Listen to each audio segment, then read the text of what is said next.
Hai mẹ tự này đi là được nhỉ? Ừ. Đo xem chập không? Ừ.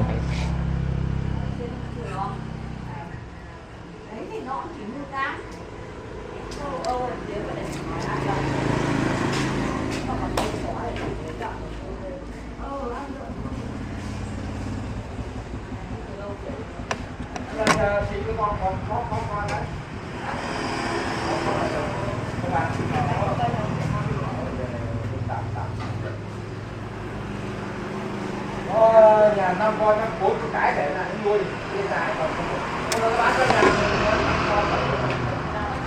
đã có lắm.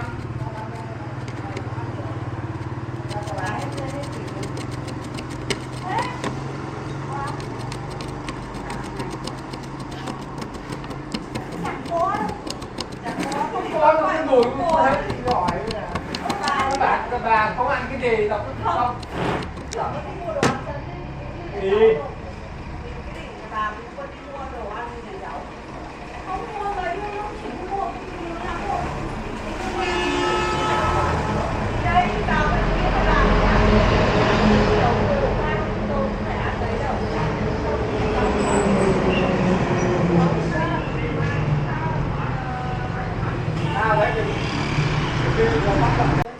bung bền đấy thì ông không có nói nó bảo đấy là cái cáu ấy cái báo mà về dẻ mà lau không phải cái người báo đâu.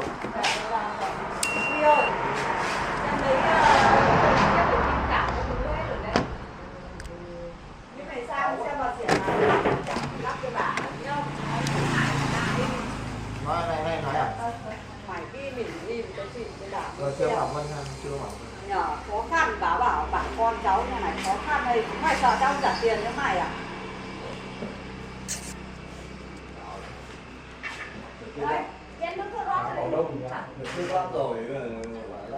Những vậy thông xếp. Quả bữa hàn này. Được. Kiểm tra sơ qua xem chập chiếc gì không hả?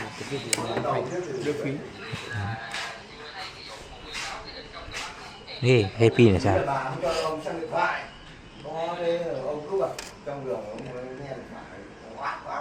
Trên ngoài. Trên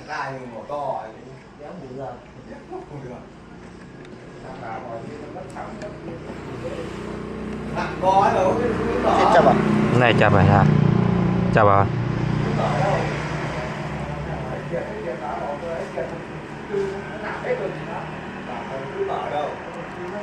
Đấy, chập à?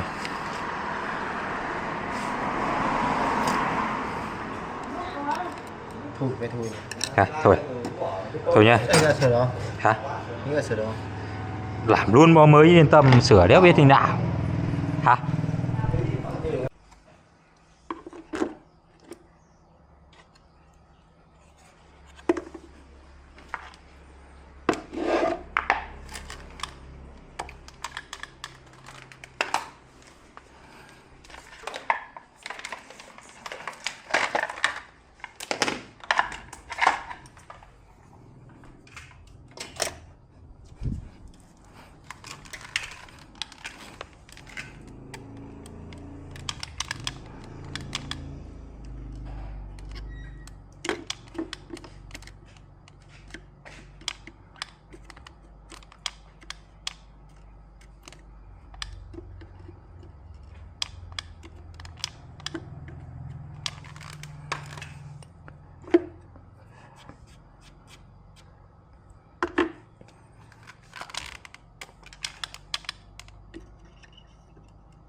Ông mua ánh sang rồi.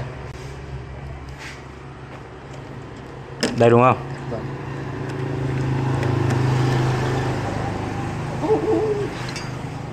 Được.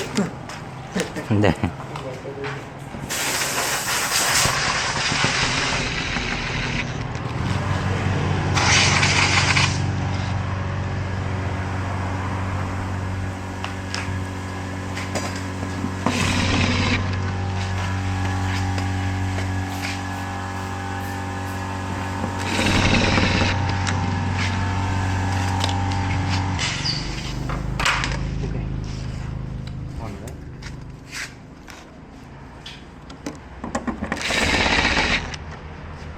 Teo ra nhỉ.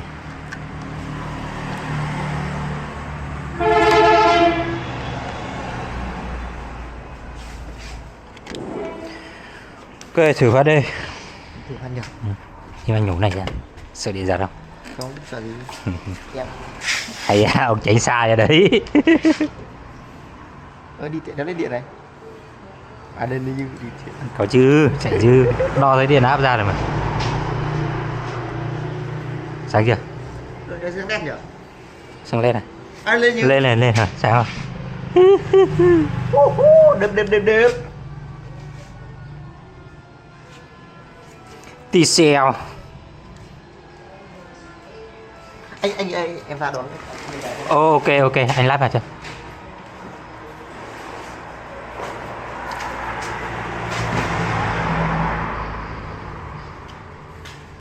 Dạ bố ơi. Được rồi. Thơm. Kiểu lau nước hay sao nhỉ? Này. Nó lau nước anh ạ. Lau lại.